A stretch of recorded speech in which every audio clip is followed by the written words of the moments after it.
Late night bites with friends? Already hard to beat. That first too hot bite of fries you couldn't wait for, followed by ice cold Pepsi. Now that hits different. Suddenly, the energy kicks back in, the night goes longer, and the laughs don't stop. Because Pepsi brings out more flavor, more fun, and more of the moment. Food deserves Pepsi. Grab a Pepsi Zero Sugar today. This episode is brought to you by ChatGPT. Hey, it's Bill Simmons from the Bill Simmons Podcast. Have you guys heard about ChatGPT work? It's the new way to use ChatGPT for bigger multi-step projects. And when you need more than just answers, give ChatGPT work access to your apps and files, and it can create real work documents like spreadsheets, slides, and structured reports. Get started at chatgpt.com by selecting work mode, available on Plus and Pro plans. I'm not giving up. I am selling the building. The final season of FX's The Bear. The restaurant is flooded. Everything's either going to be okay. No, stop. Or not. We are outgunned and we are outmanned, but we have each other. FX's The Bear, the final season. All episodes now streaming on Disney+. Welcome to the New Books Network. I'm Chris Holmes, and this is Burned by Books. Here you'll find interviews with writers you already love, like Jennifer Egan and Rebecca Mackay, mixed in with up-and-coming voices like Alexandra Kleeman and Rumaan Alam. You'll find us wherever you listen to podcasts, but check out previous episodes at burnedbybooks.com and on Instagram and Twitter at burnedbybooks. Let's start the show. One of the first novels that ever truly wormed its way into my imagination and unconscious was Stephen King's novel The Talisman, which he co-wrote with the late Peter Straub, a novel about parallel worlds filled with werewolves and other horrors, but which is grounded in the profound grief a son carries for his dying mother. The images forged in my brain by that novel last with vivid clarity and emotional power to this day. And that is perhaps what makes King's novels last. They draw on horrors, fantastical and the very real, with equal potency. The cinematic adaptations of his canonical novel, It, work us over with images of Pennywise the Clown. But there is real abuse by parents and others crawling in the veins of the novel. And we love the teen friends in a way that projects our own desire to protect our families and kin. It is so often children that are in peril in King's fictions, and it is into that dark world that Caroline Bicks, the inaugural Stephen E. King Chair of Literature at the University of Maine, steps into for her dive into King's early masterworks. Monsters in the Archives, My Year of Fear with Stephen King. Bicks, a scholar of Shakespearean drama, gets a call from King and finds herself admitted into his archives, the first author to have such access to the immaculate drafting process that has produced some of the greatest horror novels ever written. Whittling down a canon of 60 books to a manageable number for her own book meant following a trajectory with King, looking at the 5 books that transformed her as a young reader and which follow her to this day: Pet Sematary, Night Shift, The Shining, and Carrie. What Bicks discovers in those many draft manuscripts is not only someone concerned with the evolution of horror, but a writer exquisitely aware of how words and phrases ring across a work as a whole and produce different kinds of auditory assaults on the reader's ears and minds. King, as it turns out, is every bit the craftsman that his best-selling book On Writing suggests. And through this process of meeting the author in person and in the archives, Caroline Bicks will create a multi-genre homage to King's work, as attentive to his language as it is to his worlds of dark magic and violence. It is a must-read for lovers of King, or for anyone interested in how literature is fashioned, lovingly, sometimes painfully, word by word. Caroline Bicks is the Stephen E. King Chair in Literature at the University of Maine. Her academic books include Cognition and Girlhood in Shakespeare's World and Midwiving Subjects in Shakespeare's England. Her popular writing has appeared in the Modern Love column of the New York Times and McSweeney's Internet Tendency, and includes a humorous bard-themed cocktail book, Shakespeare Not Stirred. She is the co-host of the Everyday Shakespeare podcast. Welcome to Burned by Books, Caroline Bicks. Thank you so much, Chris. I appreciate it. So the first question is maybe the most obvious one, and that is, how does a scholar of early modern literature, and specifically Shakespeare's plays, come to write a book about the master of contemporary horror fiction? Yes, it's an excellent question because it's not a typical trajectory. When I took the position of the Stephen E. King Chair in Literature at UMaine in 2017, I was hired as a Shakespearean because that's my specialty. I wasn't hired as a horror specialist. And it was a wonderful opportunity. It was endowed by the Harold Alfond Foundation to support the public humanities, all things I believe in and do. But when I took the position, I was told, do not reach out to Mr. King. He had nothing to do with this other than allowing his name to be attached to this endowed chair because he's our most famous alum in the English department, as you can imagine. So for 4 years, I was just banging along, doing my job, teaching Shakespeare and supporting the public humanities. And then I got a call at home from him saying, "Hi, it's Steve King." I was like, oh, that was worth the wait. So... And we struck up a really lovely conversation. I invited him to come speak to our students. He agreed to do it 2 days in a row, which was just unbelievably generous. And that was the first day I met him, was when he drove himself to campus, unfolded his 6'3" frame from his little sedan, said hi. And he was just so kind and so generous with the students that I felt comfortable, asking him for if he would come to other classes with the students. But then ultimately I had a sabbatical coming up. This is a long way to your answer, but no, I think it's important to understand, that it was not a clear, it's not like I took this job thinking I'm writing a book about Stephen King.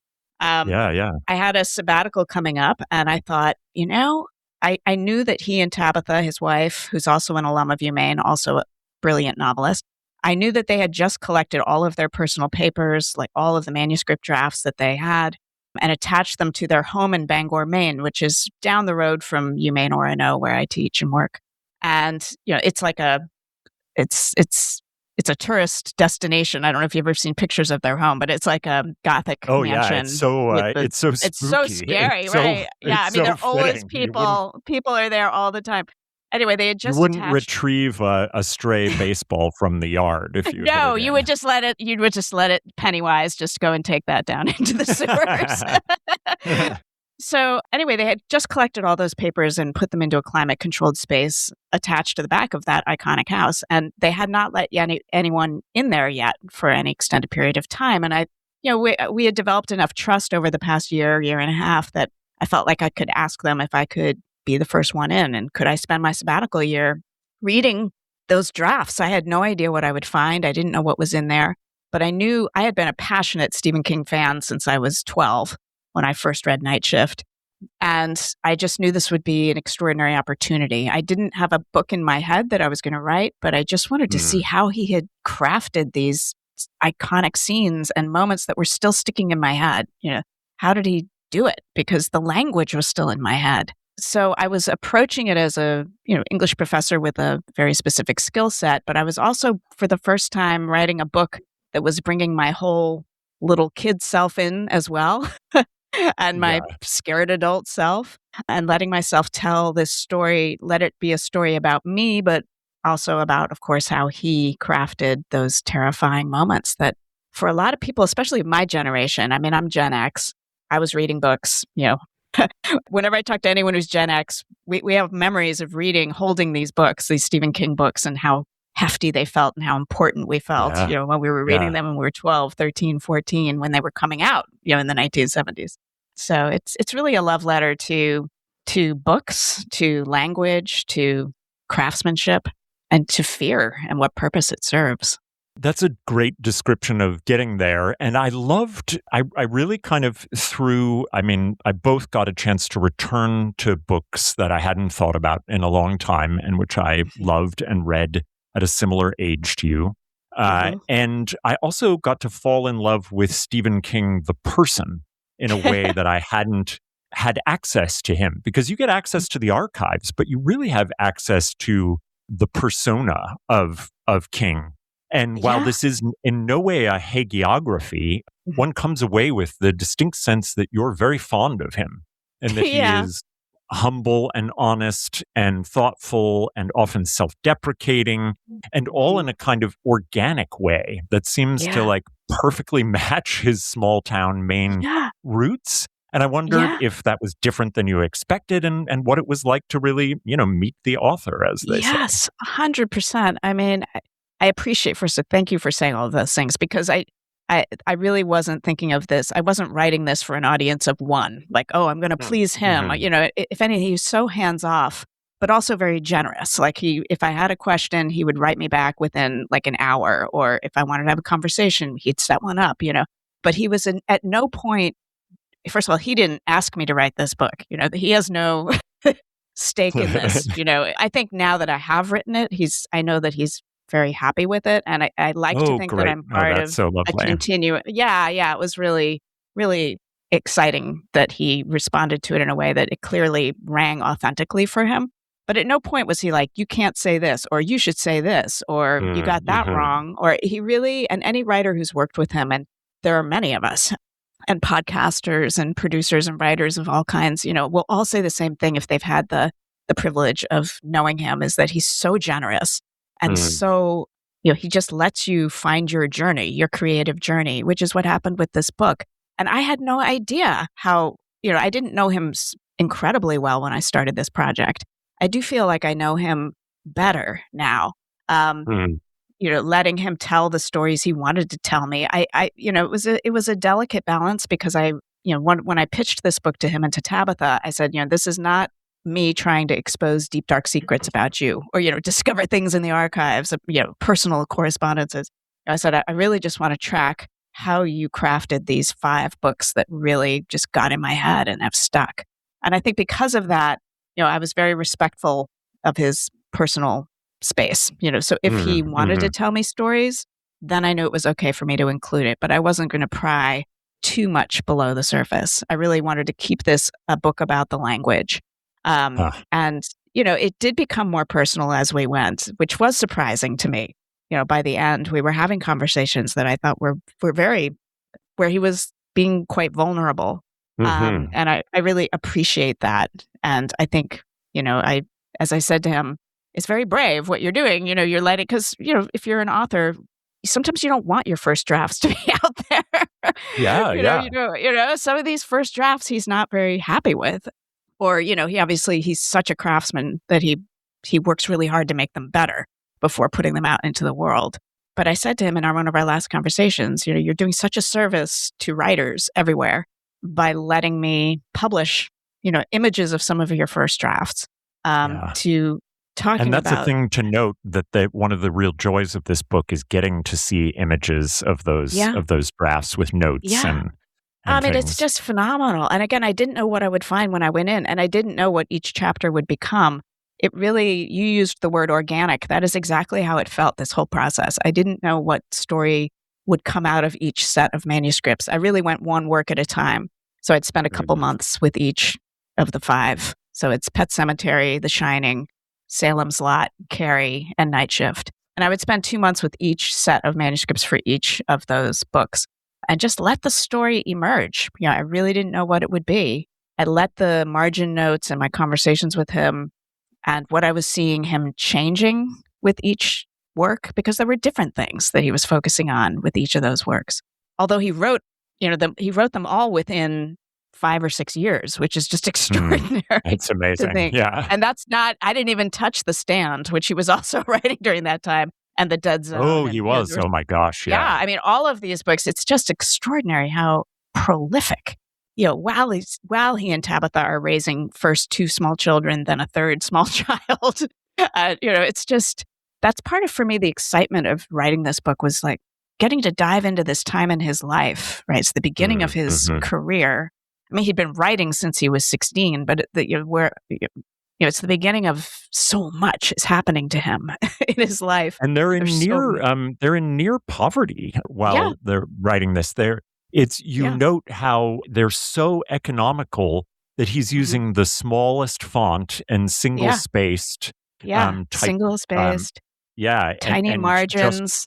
Just to keep, the page count down so that something that ends up being 500 pages, he keeps at 200 or 250. Right. Because paper costs money. I mean, that's what, and he's written about that in On Writing and in other places. So, but it's still a story worth telling again and again, because I think not everyone knows that he didn't come from any privilege to the point where he and Tabitha were both working. So, I mean, he was teaching full time. He was teaching high school at Hampden Academy, making $6,400 a year. They're living in a trailer in Herman, Maine. While also doing like laboring jobs too. Yeah, in the summer, he would work at the Franklin Laundry to make extra money. Tabitha's working at Dunkin' Donuts, and they're just trying literally to make ends meet. They've shut off the phone because they can't afford the phone. So he gets news about Carrie being published from a wire that he gets from Bill Thompson at Doubleday. It's the stuff of legend, right? It's like the ultimate rags to riches story. So, and that's interesting. I didn't want to let that part of the story overwhelm my book, because I feel like that is a story that is the stuff of legend, that anyone who knows Stephen King, anything about him, knows that story. So I was glad that organically I decided to end with Carrie, because that's his first, that's the one that made him. Because I think it just allowed me to see different stories emerging. Because I didn't want that's such an overdetermined trajectory, right? To sort of say, boom, he writes Carrie, and then everything's just smooth sailing after that. I really wanted to dive into the different challenges that each book was struggling with, grappling with. And you had to, you limit yourself to 5 books out of a canon of 60 plus works. 70 by now, yeah. Yeah, and your and in some ways it's your relationship to these books that is allows you to have a kind of limiting factor. You did, you purposefully want to look at this sort of the beginning moment of the career and the catalyst to this man who will become the center for all horror writing. But in a lot of ways, it's your relationship to them and your sense of kind of holding on to the language and holding on to some of the fear and anxieties around them. Yeah, so I wonder if you could talk a little bit about your kind of personal relationship guiding some of this work. Yeah, right. I mean, that was, and you're an academic. You do academic writing. This is not how we're taught how to write. No, yeah. God forbid we're supposed one to keep have ourselves. Yes, or that you're at all swayed by a personal, attachment to something. Right. So I really just... You're not even really supposed to like books. You're not even supposed to like what you're writing about. Exactly. Right.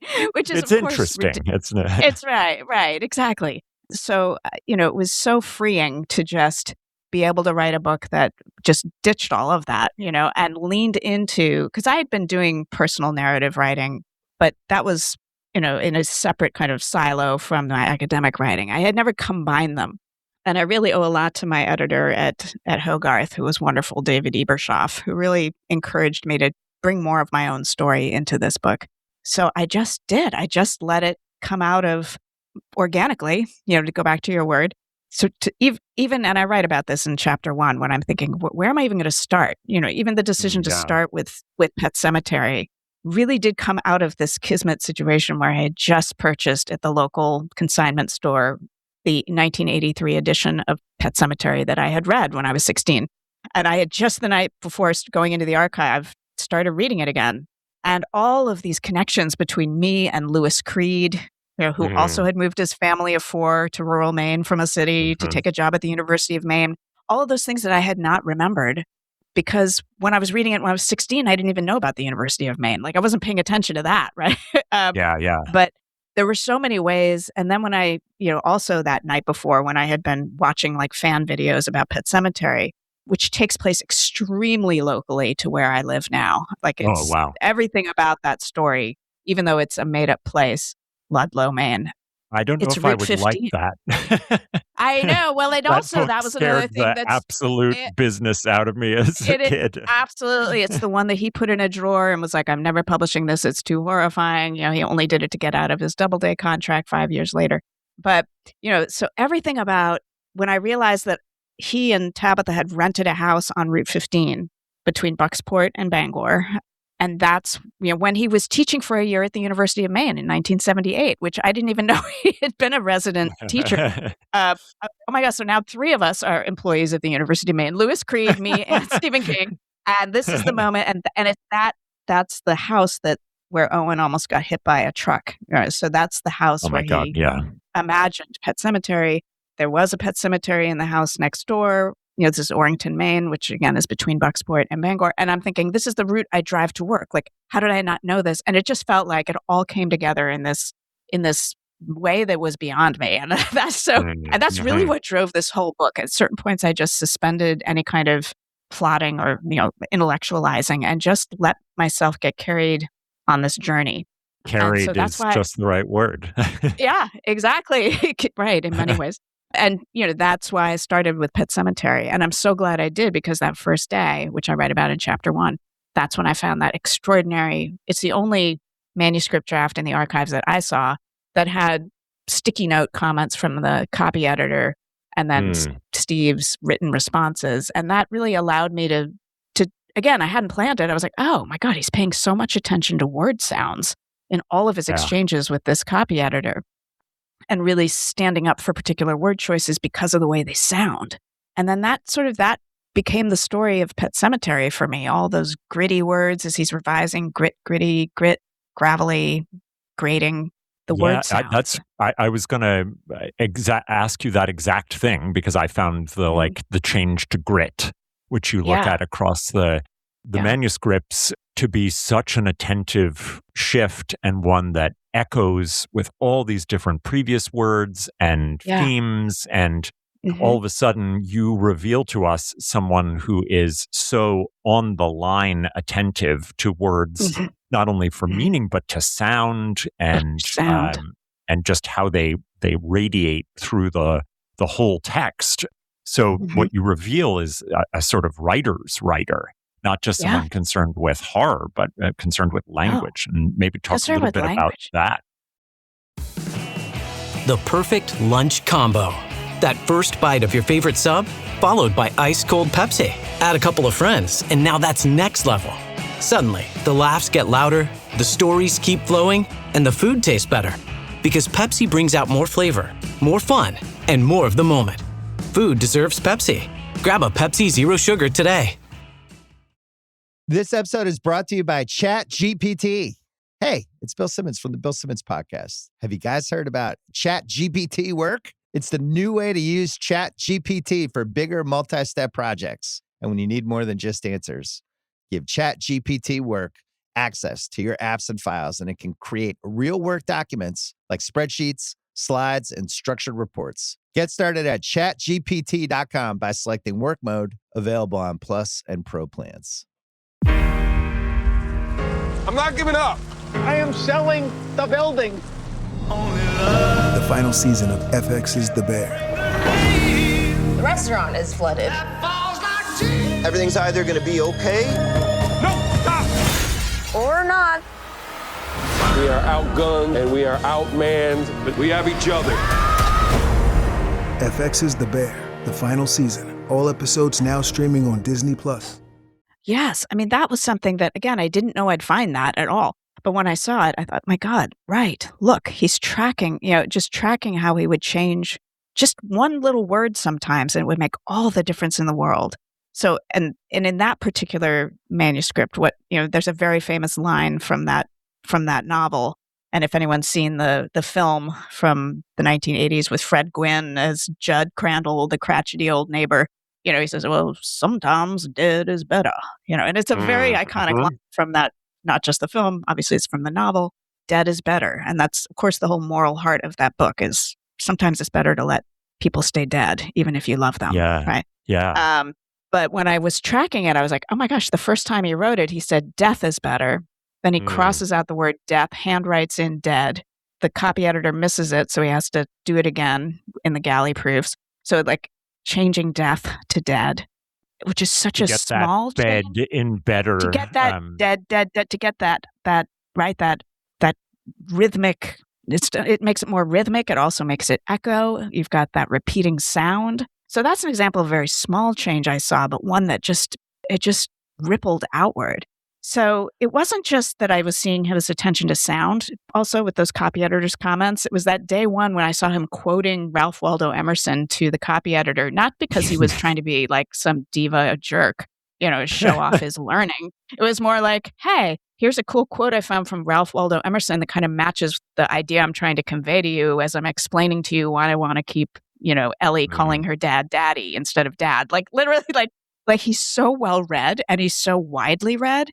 That I had heard about that, but then I could actually see it in the margins. I could see him having fun and just throwing out a quote from Ralph Waldo Emerson or from, obviously he does it in his novels as well. He quotes, he's often using epigraphs, whether it's Wallace Stevens in *Salem's Lot* or Shirley Jackson, or, he's just so literary minded.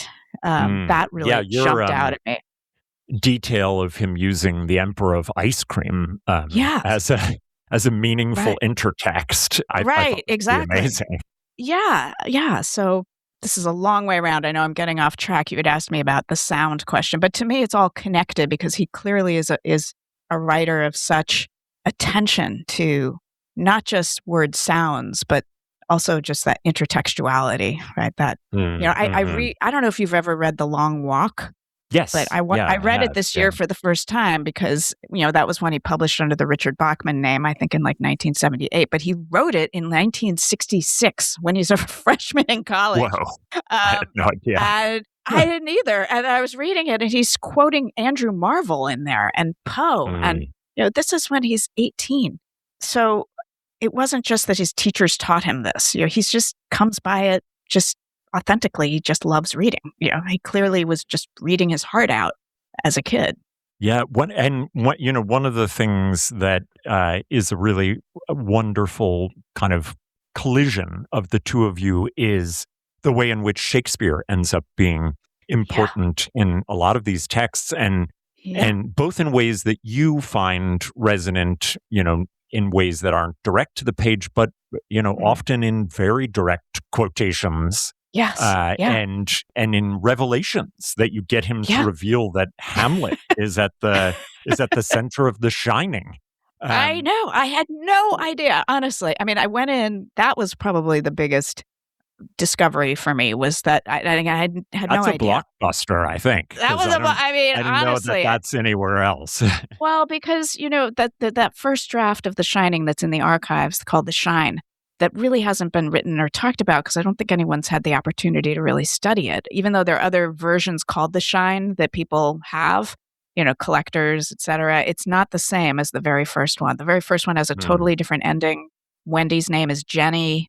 And the most remarkable thing from a Shakespearean's point of view is that it's divided into 5 acts with Roman numerals, with like these little tiny Roman numeral scenes. So it's a Shakespearean tragedy, which is what I discovered what he was imagining when he wrote it. And so he originally has, in a Shakespeare vein, everybody, dead on the floor except for Danny. Well, that was Danny the horrible included. first ending. Well, in his mind, he had thought that was what came out when I talked to him about that first ending I found, which is when in that first ending, Jack kills his wife horribly, Jenny / Wendy, in the bathtub, It's quite Ophelian, actually. And that was what I had seen Ophelia references in that first draft that got cut and didn't make it to print. And I thought, I wonder if it's Hamlet. It feels like this might be Hamlet. At first, I thought it might be Macbeth, but, the Hamlet thing just came forward so strongly. And that's when he told me in our conversation about this. He was like, I figured I'd have to kill everyone, the whole family, because that's what would happen in a Shakespearean tragedy at the end of Hamlet. I'm like, no, wait a minute. Danny didn't die. He's like, well, I was thinking about killing Danny. I'm like, oh God, thank God you didn't kill Danny.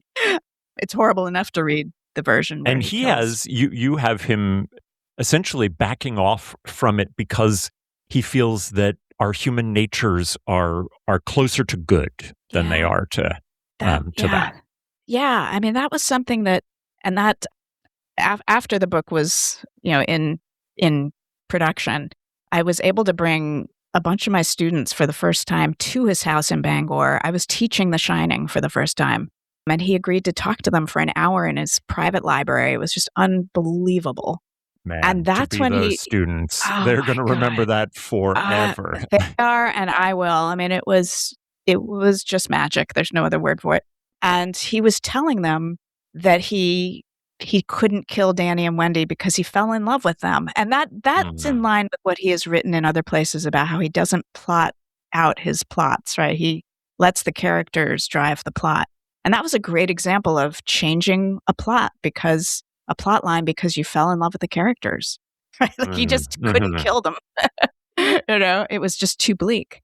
So, yeah. And, this leads me to, I don't want to reduce any of the wonderful revelations that you get in the archive, but perhaps the one that threads through all of the drafts that you looked at is King continuing to lean more and more heavily into the humanity of his characters. Yes. Even those who are perhaps the most monstrous. So you see and really track beautifully evolutions of characters in ways that King is making them more and more empathetic, even ones who perhaps don't deserve our empathy. And I think, we see this in a really actually beautiful way with your description of how Carrie moves from being, really physically monstrous early on in the drafts to retaining so much of her kind of aching teen pain, even as she's overtaken by this thing. So I wonder if you'd reflect a little bit on this maybe overarching thing that you found in the evolution of the drafts. Yes. And again, I wasn't looking for that, but it just became so clear as I was reading through how he was changing. I mean, obviously, I've talked a little bit about like word changes he's making because he's paying attention to sound, but he's also thinking about leaning in exactly as you say to that, the humanity of these stories. And I would argue, there's no monster, all of his main characters, the reason they endure is because they're not monsters. Right. Even if they seem to be verging on monstrosity sometimes, if you're not caring about them, then this is not a story that's going to endure. So whether it's Jack Torrance, who in the first draft in The Shine, you certainly feel for him in some ways because he's an abused child himself. His father abused him. But he becomes so one-dimensionally monstrous in the first draft of The Shine, to the point where he's just called It. And in that last really powerful scene, what will ultimately be a powerful scene, where Jack tells Danny to run away because he loves him. He knows he's going to hurt his son. And he says, Danny, go run, and always remember that I love you. That's not in the first draft. The first draft, it's like, he's just like going to kill him. And Danny's just running away from him. So, that's an example of a scene that really developed and I could see evolving, and it became about empathy because Danny then takes his father's hand and is like, no, I'm staying. It's going to be over soon. It's a beautiful scene. Carrie was a whole other kind of example. I mean, she was comic book level monstrous in that first draft of Carrie. She's growing she literally horns. becomes a satanic demon. She's an alien. Yeah, she's like, har, har. I mean, she's like some dark, deep evil.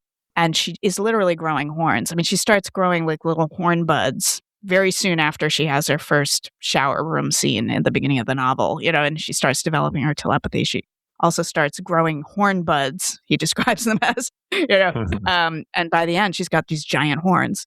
And she's really relishing in the violence that she's, wreaking against her classmates in that first draft. So you really can't feel badly for her, right? But as he redrafts her, he allows her to have such a larger range of emotions. And because she is human, she's everything that happens to her, it's not because she's an alien. It's because she is one of us, right? She's just one of the ones who's unlucky, right? Who has a horribly violent mother who abuses her, who gets ganged up on by her classmates, but who also feels joy and excitement, like the scenes of her being taken to the prom with Tommy, become much more emotionally rich as he's redrafting, So you're inside her mind, and she's calling herself Juliet, and she's so hopeful that she's going to be this, That's another Shakespearean reference that makes its way in eventually. That she wants the romance. She wants the Romeo and Juliet story. And she even gets some Juliet sleeves eventually. She gets Juliet her sleeves dress. added. Yeah, he adds that as a detail, that he's thinking about the fantasy, right? And what teenager hasn't, I hope, teenagers continue to have happy fantasies. So, it just makes it all the more heartbreaking when it's all taken away from her. Yeah. So that was a really powerful discovery as well. But I saw that again and again. It happens in ’Salem's Lot as well, where he really pared back on the gruesome factor, the gross out factor, and really leaned into what really was quite a beautiful relationship he started to develop between 12-year-old Mark Petrie and Ben Mears, who's the adult returning to the town. And that was another story that I didn't anticipate would come forward. It wasn't until Steve was describing to me moving to Durham, Maine when he was 11, and Durham is the town that ’Salem's Lot is based on, that part of the story, that deep love for a town really came forward. And so you were talking about both Jack and Carrie being victims of abuse by parents. Mm-hmm.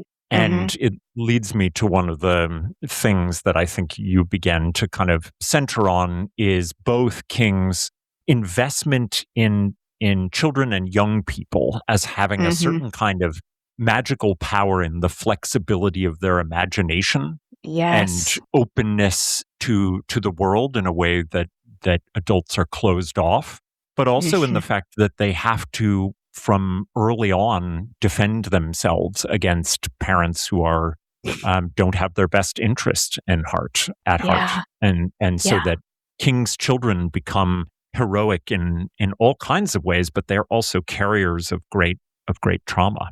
That's so beautifully put. I think that's absolutely right. I can't think of any of his child characters who aren't in some ways harmed, right? Or managing trauma. And I think that's part of, a lot of people first read King when they are 12, 13, at least. It's almost like a rite of passage.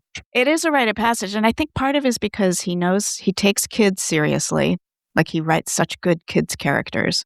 But that he also takes them seriously and that they can also have traumas, like they can experience things, but they can also then be resilient, that the resilience of their minds and their imaginations allows them to fight and look at traumas. There's such a beautiful, I think it's in Dance Macabre when he describes the purpose of ghost stories and horror stories. They're a way for us to metabolize grief and trauma without having to look head on at our own grief and trauma, so that they serve a very, very real therapeutic purpose.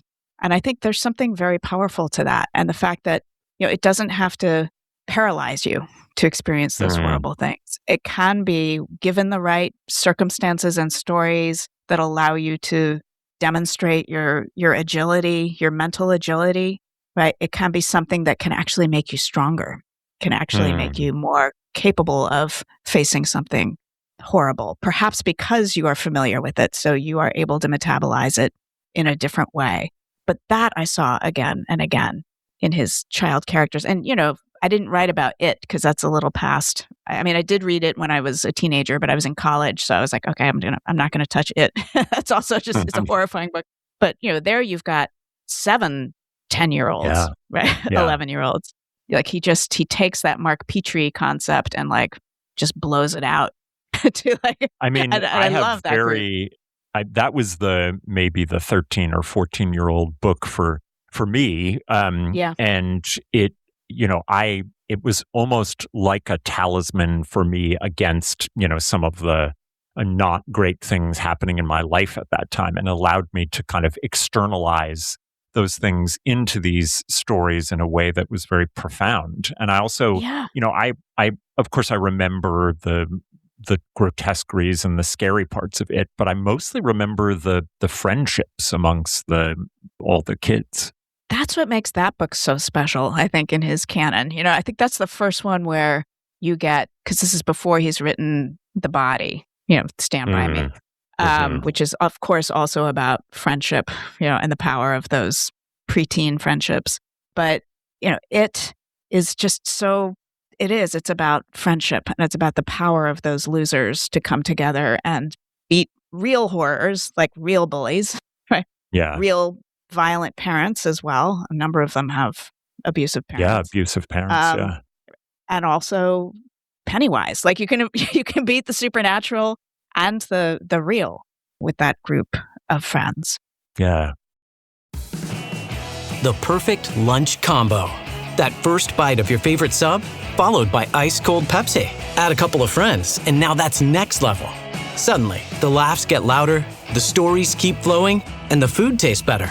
Because Pepsi brings out more flavor, more fun, and more of the moment. Food deserves Pepsi. Grab a Pepsi Zero Sugar today. This episode is brought to you by ChatGPT. Hey, it's Bill Simmons from the Bill Simmons Podcast. Have you guys heard about ChatGPT work? It's the new way to use ChatGPT for bigger multi-step projects. And when you need more than just answers, give ChatGPT work access to your apps and files, and it can create real work documents like spreadsheets, slides, and structured reports. Get started at chatgpt.com by selecting work mode, available on Plus and Pro plans. I'm not giving up. I am selling the building.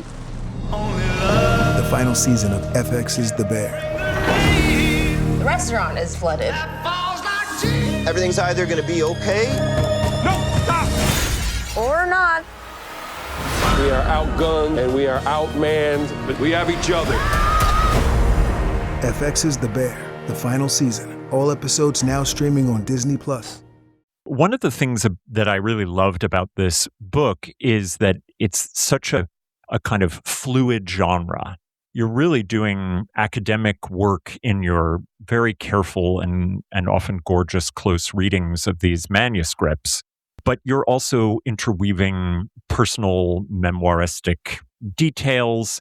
But the thing you're also doing, which I found that I don't know that I've read it in another book in a similar way, you give us enough of the major scenes of often horror and violence in these books that we get to experience them again as though we were, reading the books themselves. And I wonder how much that was a sort of conscious choice, because it does change the reading experience so that we're encountering horror, not just analysis of a writer.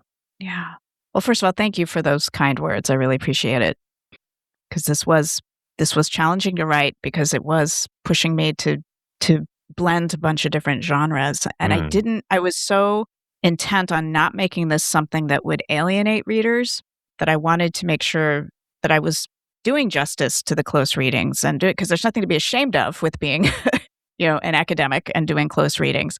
But I didn't want readers to feel like alienated, like, oh, she just thinks she's being a scholar, or she's being, like there's so many negative things associated with academic writing. So I really wanted to make sure it was accessible as I went.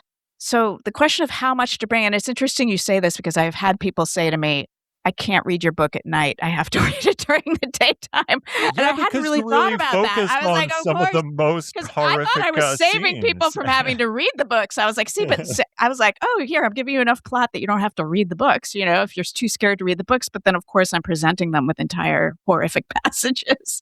So it was a little bit of a delicate balance. I didn't want to, I wanted, again, to pay tribute to the passages that I thought needed their full due. Like whether that was that first draft of Gage running and getting hit by the truck, I just thought that was important to include, because he had written it as one sentence, like it was one run-on sentence in that first draft. Or whether it's Jenny/Wendy getting murdered. So I wanted to bring those scenes to life enough that I could show people why it mattered, why a word choice matters, to take them through it and let them see the difference, between making it one long sentence with no breaks and then adding in the sound of the horrible screech of the truck, making it a sonic horrorscape is the word that I used for that novel, but that I wanted people to see. And if they didn't experience the scenes for themselves, how could they appreciate these things I was calling attention to, right? Which would otherwise be quite dry in terms of literary analysis. So, I hope I'm not scaring too many people. but Well, I that's mean, part in of a it. And so way, you kind of have to confront it. I mean, that's part of yeah, that's it part would of be it. You have to it would confront be it. an inorganic take on Right. King to shield us. Right. But what you do end up doing is giving us a sense of how much more horror lies beneath the surface, because Yes. a lot of the scenes of those early manuscripts are much scarier and Are much much gorier. scarier in certain ways, certainly. Like for the night shift chapter, which was really one of my favorites to write ultimately, even though it was like I didn't know what it was going to look like at all. That was a hard one because there are 20 short stories. I was like, how am I going to manage this? Mhm. But the good news is there aren't a lot of drafts in the archives, so early drafts of those stories from Night Shift. But one of them that is in there, early meaning because he published so many of those, 16 of the 20 he published in men's magazines before they were collected into Night Shift in 1978. So they're print, magazine versions of the stories, but there weren't a lot of versions that I could see him crafting and changing things in. But definitely Children of the Corn has a version in the archives that he did not publish, that has quite a different shape to it. In many ways is more horrific because of what he's exploring with Bruce. Sorry, not Bruce. What is his main character? There's so many characters. Oh, yeah, there's so many characters. It's Bert. Bert, yeah, Bert. It's so stressful. Yeah. There's a really horrifying scene between Bert and the kids in Children of the Corn, but where I could see him working through issues that were much closer to the age he was at when he wrote that draft, when he was an undergraduate and he was discovering his liberal politics and he was protesting the war in Vietnam. And that was much more embedded in that first draft of Children of the Corn. I wanted to actually touch upon his political awakening with the Vietnam War, because I had always known King as having a clear and distinct political voice that he uses sometimes in very humorous ways. He was a sort of master of early Twitter, and sometimes in more serious and profound ways. And and you sort of track that with Night Shift. And I wonder if you talk about his awakening and how maybe it has something to do with the kind of drive to humanize that you found. Yeah, I mean, that's a great question. And that was, again, I did not understand how important his college years were to Night Shift. That was a story that emerged for me, again, pretty organically as I was researching those stories, when I was like, hey, wait a minute, some of those he wrote as an undergrad. Like he published them in the UMaine literary magazine as an undergrad. And I had heard about his column he had written as an undergrad called King's Garbage Truck in the paper, the school paper, Maine campus. Which never there's a read great them. picture of in the yes, they let me publish one of the pictures of one of his issues that he wrote, and it's an incredible window into his thinking as an undergrad in real time. Like, because he wrote dozens of these garbage trucks between 1969 and 1970, and he describes, so you get a window into what he was thinking about as a kid. So this is not reflections backward, although he has written some very powerful things as an adult about his time as an undergrad. But there's something different, obviously, about the, unexpurgated, like, this is who he was when he was an undergrad. You can't hide it. It's here in print. Like, this is what he was thinking about. And that's where I picked up on, certainly his political, that's just loud and clear, right? He's discovering his, he came to UMaine as a Republican. He had never lived away from home. And over the course of those years, which of course extremely volatile years for America and for the world, he comes to discover that he is actually very liberal, starts to protest the war, but also feels that sense of disillusionment that I think you really only can experience. It's that cognitive dissonance when you're growing up in that. We talked a little bit about how he is with 11-year-olds. He's very great at capturing that, but he's also really good at capturing that 18 to 22, that college age. If you're going to college during that time, he was, when you're breaking from your family, from your origin story, and you're discovering who you are away from that, you're meeting new people. That's where he met Tabitha and fell in love. It's where he developed his drinking problem. It's where he fell in love with his teachers, and learned how to write in a different way and different contexts. So it's so much happening to him during that time.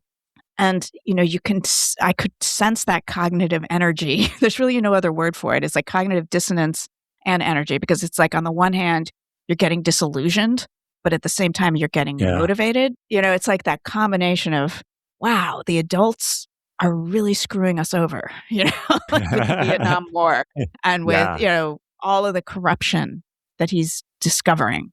And at the same time, that sense, as he said to me, like, at the same time, you think you're going to live forever at that age, right? Yeah, that gave me such insight into something like Night Surf, which is one of the stories that he published as an undergrad in the UMaine literary magazine. And Night Surf, which he then ends up publishing in a different form in a men's magazine, and then it finally makes it into Night Shift like 10 years later. But that, is about undergraduates on a, it's a prequel to The Stand. It's a pandemic. It's a bunch of undergraduates on a beach burning a man alive because they're kind of bored, and struggling with their own, like, who are we going to become? Are we going to become unethical people? Or are we going to, in the first draft, at least, I could see him grappling with that. Like, who are we going to grow into? And you had takes all that amazingly located a pandemic, a Hong Kong-based flu that was deviling the campus. That not just the campus, the world. And I didn't know about this. So yeah, I didn't until I read it in your book. I mean, and I was like, wait a minute. In one of the issues, because I was reading not just his garbage trucks, I was also reading everything in each issue just to sort of see what's going on campus. What are people writing about? And certainly there was a lot about Vietnam. But then in one of the issues, there's something from Dr. Graves, the medical, the head of the Student Medical Center, talking about. Yeah, I know. I was like, this is made up. And it's not. He didn't write it. Just saying, yes, they were calling it the Hong Kong flu. And, just saying, yeah, this is sweeping the campus. It's sweeping the world. I was like, what? And of course, Night Surf, and then The Stand is all about this pandemic, this flu. And he wrote that story as an undergraduate after this pandemic had been unleashed. And when I asked him about it, I said, well, so you must have been thinking about this, right? When you wrote this. And he was like, I don't think I was. So that was one of those moments where it's like, do I want to be talking to the living author or not? It's like. Yeah, I know. You would have had much more freedom to make it a COVID yeah, exactly. analogy. That would have been my big discovery. I'd be crowned as the greatest literary detective of all time. But that was a great example of a conversation where he might not have remembered that was something that had inspired him or even consciously been thinking about that. But as we were talking about it, he did say, we were like those kids during COVID who went down to Fort Lauderdale, the spring break kids. He's like, we thought we'd live forever. And that was what really then became for me the heart of that Night Shift chapter. I was like, right, that's the cognitive dissonance. So even if he wasn't consciously thinking about the Hong Kong flu pandemic when he wrote Night Surf, although I can't imagine that wasn't in some way inspiring it. It had to have, but it's also, because that also does brilliantly capture. I mean, I have a 21-year-old son, so this feels very fresh to me. It's like you're not thinking about consequences, right? You're just kind of you're feeling passionately about things, but you're not necessarily thinking that you're going to be harmed, right? Yeah, personally. Yeah. And I think that captures so brilliantly that moment in time. And COVID with all of those college kids and, right? We could say in some ways, does it have to do with that time in your life, that age? Those who are fortunate to go to college, when you are again in this very unusual place, away from your family and with people all your same age. Yeah. If you had the opportunity, and perhaps you will, to add a book and be in the archives with it, which would you add? Yeah. First of all, I'm not sure that I'll do this again because this was such a perfect experience for me. Like it felt like so complete to do these 5. But if I did go back in, and there are definitely people who would love me to go back in. There's a lot of people like the Dark Tower. People are like, go, you got to do the Dark Tower. Yeah, I love the Dark Tower for sure. I think for me it would have to be It, because It was another one that really worked its way into my imagination and haunted me and continues to. And it's also very place-based, and it's his first Bangor, dairy book. Oh, that's right, yeah. And I really was intrigued. And I realized, I just wanted to go back and make a correction. I realized he wrote the body before he wrote it. I just wanted to clarify that because I feel badly that I said that one came after the other. Anyway, but I think because that's really fascinating to me what his relationship is to the geography of Maine and to place. And again, when I was talking to him about Durham, that was a really powerful, conversation that shed so much light for me on Salem's Lot that I would be really intrigued to pursue it. I mean, The Stand, I feel like, is so epic. Yeah, it really is. Maybe that one made a huge impact on me as well. But also Shakespearean in Very all kinds of direct so there's ways to do that. Indirect ways. I mean, I'd be interested in looking at his early 90s books that feature adult women who are really complex, so Rose Madder and Gerald's Game and Dolores Claiborne. I mean, there's so many. The possibilities are endless, really. Yeah. What would you want to look at if you could pick one? Do you have one that you would? It and the Gunslinger series. Those are two that they're in some ways more primal than the earlier ones because that was my teen years.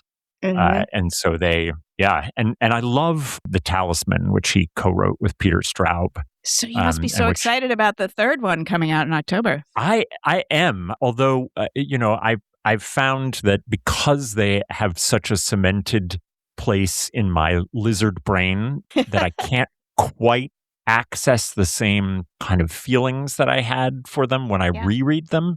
And so in some ways, I like to kind of keep them in a box with my horrors of childhood. And but I am excited, and I will read that third one.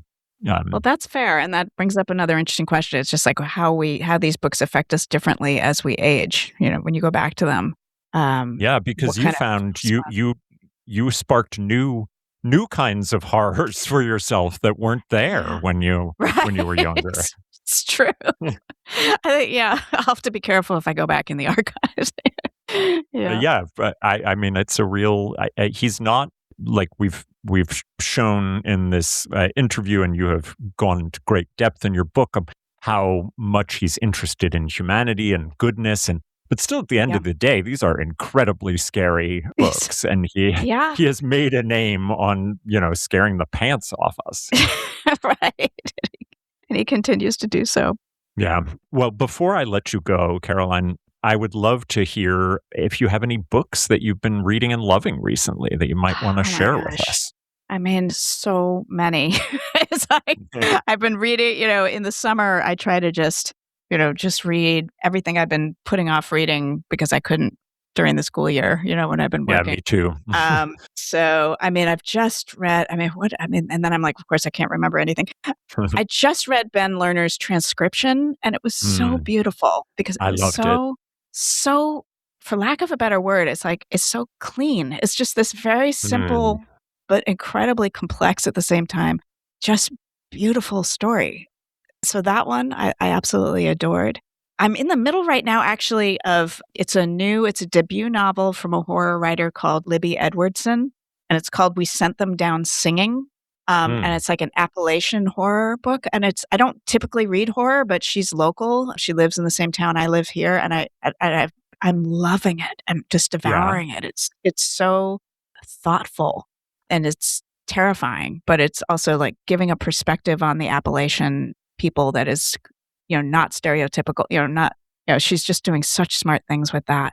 I'm about to, you know what? I have to say, I read Yesteryear, and I really liked What'd you think? I liked Yesteryear. I felt like I had to read it. It's a cultural touchstone. It's a cultural touch. So I try to mix up, reading older books that I haven't gotten to, and I should have, and, newer ones. So I'm about to go on vacation, so I've got a whole nother stack. I'm going to read Maggie O'Farrell's Land, of course. Oh, and Daniel Mason. I just read Country People because I love Daniel Mason. Oh, what'd you think? I love Northwoods.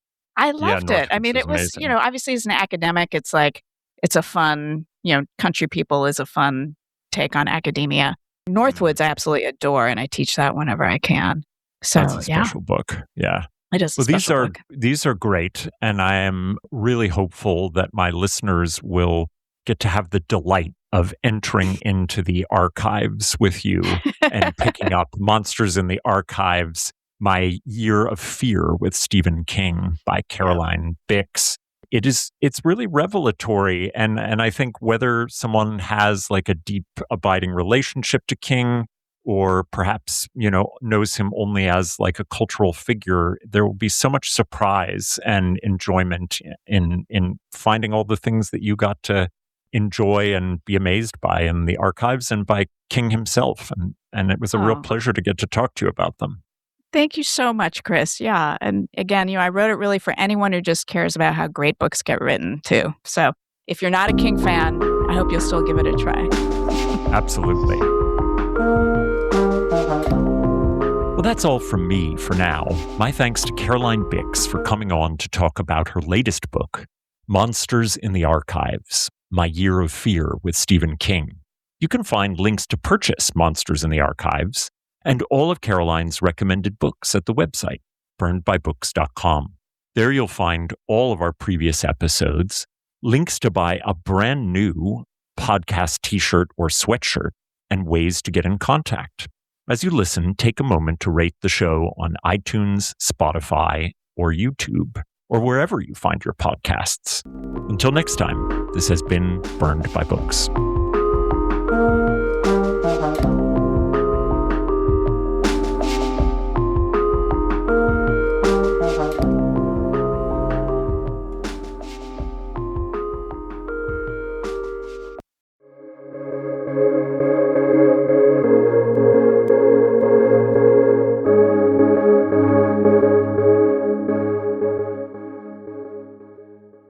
This episode is brought to you by ChatGPT. Hey, it's Bill Simmons from the Bill Simmons Podcast. Have you guys heard about ChatGPT work? It's the new way to use ChatGPT for bigger multi-step projects. And when you need more than just answers, give ChatGPT work access to your apps and files, and it can create real work documents like spreadsheets, slides, and structured reports. Get started at chatgpt.com by selecting work mode, available on Plus and Pro plans.